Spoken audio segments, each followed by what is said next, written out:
Good morning, everyone. Welcome to Engelgeist. For those of you that are new, welcome. For those of you that are returning, welcome back. For those of you that support me over on Patreon, thank you so very much for your subscriptions. I do greatly appreciate them.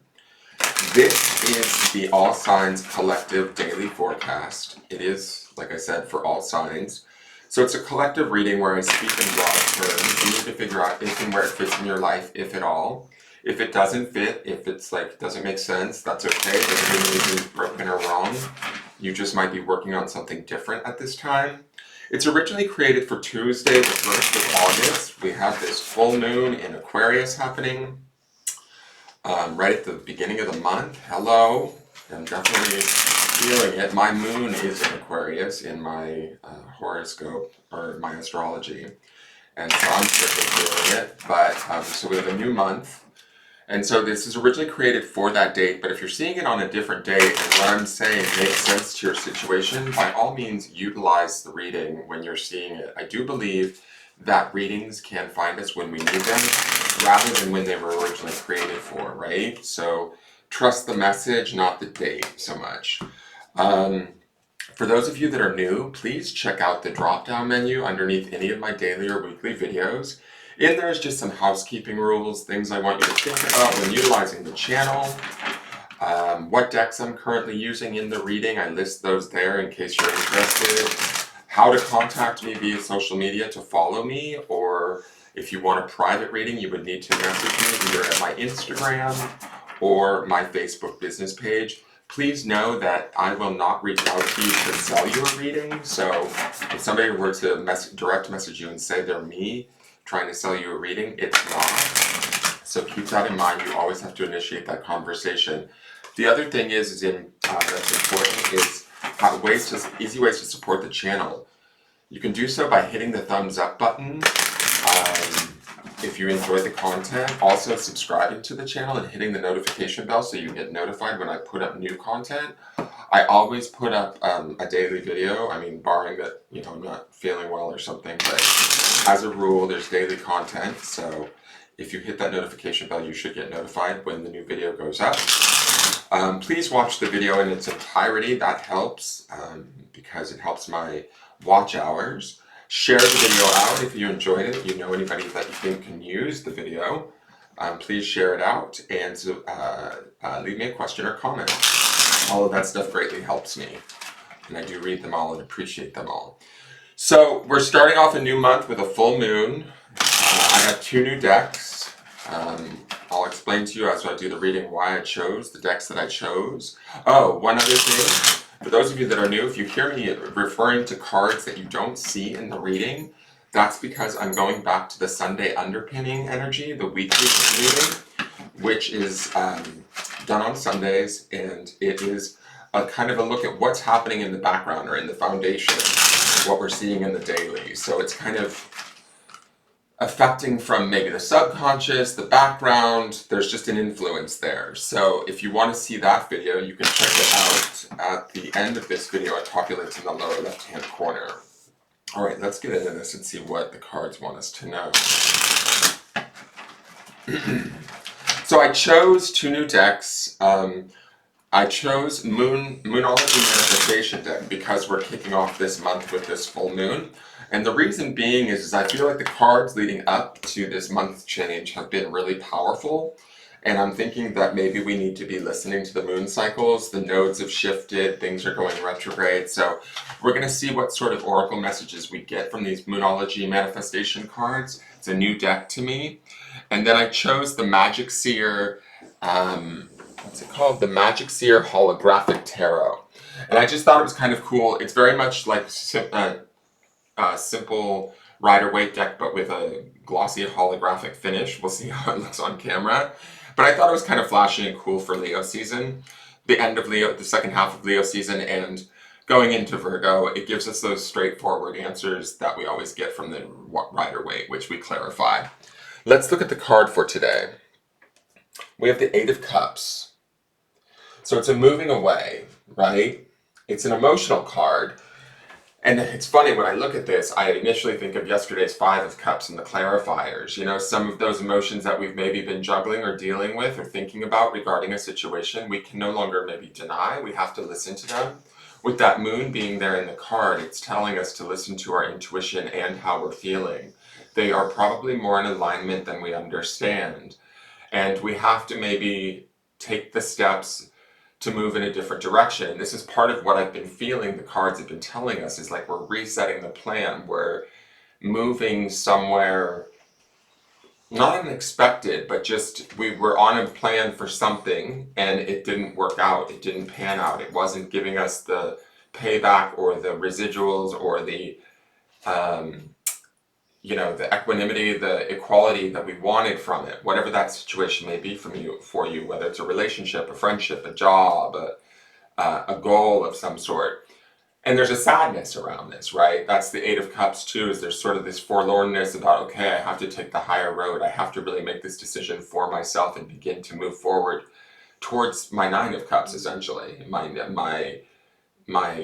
happiness. And so some of you may be contemplating this today. I will say this, the full moon in Aquarius, you'll be seeing this after the full moon, but the full moon affects for a few days leading in and a few days after. That full moons are all about release and letting go. And this is what the Eight of Cups is about. It's like letting go and walking away, realizing that, as they say in Star Wars, these two are not your droids, so it's like maybe what we thought was here within the situation or what we're dealing with or what we were moving towards isn't quite right. And we're shifting plan. Now, in the Sunday underpinning, we have the Knight of Pentacles, so it will be a slow, steady move. I also feel with the Eight of Cups, it is about taking care of oneself, honoring our emotions, how we feel about a situation, and being brave enough to listen to those emotions, that intuition, and take action, even if it's slow, steady action, because the Knight of Pentacles will be that steadiness that we need during this time that grounds these cups and some of these emotions so that we can move forward into this change, this shift. Something for us may not be fulfilling anymore. And coming to terms with that, or the sadness around that, is where we're at. But now we're getting beyond that Five of Cups that we saw in the clarifiers yesterday, and we're beginning to want to take action. As I said, it may be a slow, steady action with the Knight of Pentacles from the Sunday reading, but it is still in that slow steadiness. It can be relied upon, and we can trust what we're feeling, what we're intuiting, what we need to do. It takes bravery with the Eight of Cups to be sort of like the bigger man, the bigger person, to be honest and truthful to ourselves and how we feel about something and start off on towards a new path or a new journey, right? So let's see what the Moonology manifestation card is. It is full moon in Taurus, detoxify. Hello. So Eight of Cups, walking away, can be the detoxification, right? And we also have this full moon energy right now. So seeing full moon in Taurus doesn't surprise me. It's talking about this full moon energy that we have access to. Aquarian energy, which the full moon is in Aquarius, is about kind of IDAGF, right? I don't give a F, right? It's about sort of letting go, expansion, the collective, bigger dreams, bigger horizons, opening our mind. The full moon in Taurus, the Taurus aspect of this card makes me think of that Knight of Pentacles that underpins this from the Sunday reading. During this, it's like the grounding that we need to sort of move forward during the sort of expansive changes that could be taking place in our lives. That we're both feeling and needing to take action on and detoxify certain areas of our lives, whatever that may be. We need to let go of it. If it's a relationship, if it's a bad habit, if it's procrastination, whatever it is for you, however it's manifesting, you're certainly aware of it and you can see it, especially under the light of the full moon. Maybe it wasn't quite so clear, but it's clear now. And the path is there. The moon cards too always indicate, like, in my opinion, intuition and our emotions. This Eight of Cups talks about like honoring that, feeling that, being true to that, and moving forward in that, even if it's, a bit difficult. So let's go to the clarifiers and see what they have to say. We have the High Priestess, Piscean energy. She's about secrets, right? She's about higher spiritual knowledge and trusting that. To me, she is this moon here, right? The Piscean emotions of the Eight of Cups, right? are in the high priestess, but we're aware. She's intelligent. She's connected to herself, her wisdom, and the truth of that, what she needs to do to move forward. She's definitely, I mean, she has her foot, if you look, she has her foot on a crescent moon down there at the bottom of the card. She's highly tied to the moon cycles and to her own spiritual wisdom and intuition. And she's going to act from how she feels, right? She's also card number 2 of the major arcana, which to me, twos are the relationships that we have, but also the relationship we keep within the self. Again, I said this yesterday in yesterday's reading. It felt very quiet and contemplative, the energy in the cards. This feels a little bit quiet and contemplative to me too. Like there's a reflection here on what do we need to detoxify or let go of? What do we need to maybe potentially assess and walk away from? And what truth resides within us that is really a true high spiritual truth for us that we cannot deny, that we need to honor. The high priestess needs to be heard, seen, addressed. It's not something, and she is about secrets, so it's not something that we have to necessarily share outward, but we do have to listen to it. Her voice can be subtle yet strong and cannot be denied, is my feeling. Look who our friend is. So I don't even need to describe this card because this is our lead-in card, right? It's the Eight of Cups again. This High Priestess is trying to drive this message home. Listen to me. Listen to your intuition. How are you feeling? Is this right? Or is it toxic? Do we need to detoxify? Let it go. Release it. Now is the time. It's, Leo season. There's times, there's energy. It's summer. There's energy. There's fire. There's creativity on the other side of this release that we get to channel. We saw that in the Sunday reading too with that Magician card, which I said what felt like the loudest energy. And Magician, I believe, is associated with like Mercury and Aries, I'm pretty sure. So that's some of that fiery energy that the Leo season can produce in us in early August so that we can begin to create new again. But right now it feels like we're sort of inventorying and assessing and putting away, not putting away, but acknowledging what's going on emotionally and then taking, action.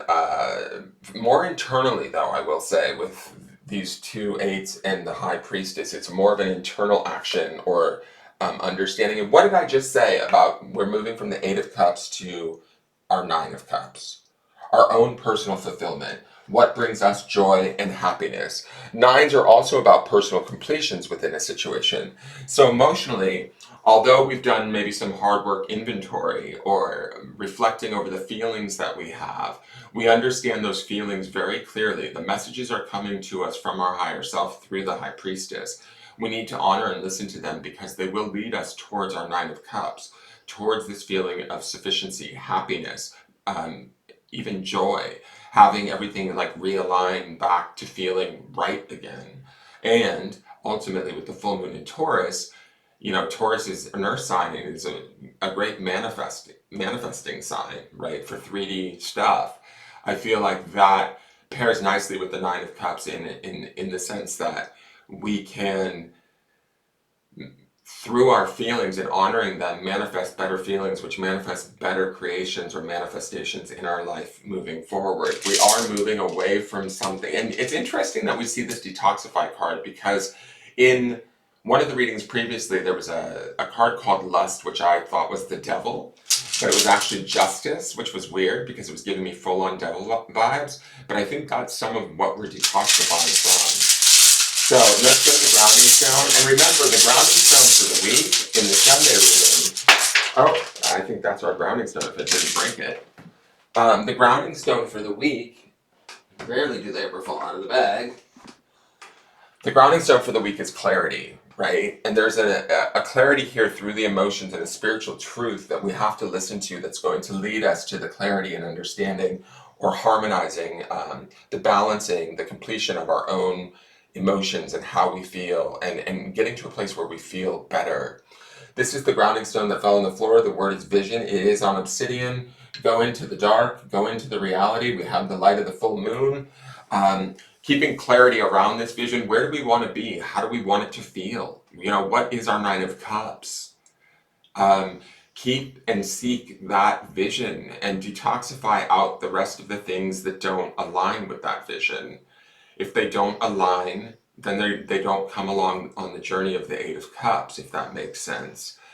I do think, again, with this Nine of Cups, there's that gentleman sitting there.